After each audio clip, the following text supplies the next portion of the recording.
Babalikan ko na yung result ng aking blood chem dito sa Barangay Maharlika Health Center. Blue Mosque. Tignan natin kung ganun pa rin yung blood sugar ko at saka kung mababa pa rin yung cholesterol ko. Siyempre naglakad lang naman ako dito dahil magkatabing barangay lang naman kami.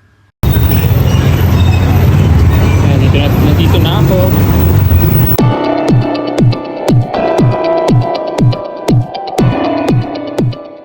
Ayan, mirror on the wall muna tayo bago pumasok ng health center. Saglit lang to dahil kukunin lang ang result. A few moments later.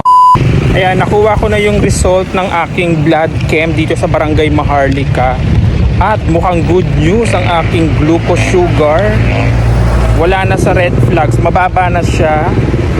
Tapos yung cholesterol ko medyo tumaas ang konti. Konti lang naman. So baka bumalik na naman ako sa atorvastatin ito pag pinabasa ko. Pero at least yung sugar ko wala na. Bumaba na naman. Kain muna ako dito. May mga nagtitinda dito sa harap ng mosque. Mag-breakfast muna ako dito.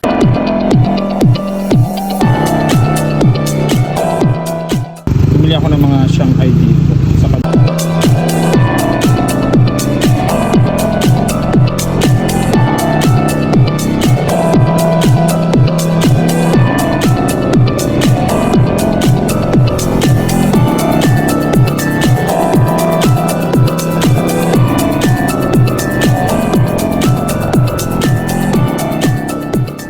Few moments later. Pagkatapos ko kumain doon ay umuwi na rin ako sa aming barangay.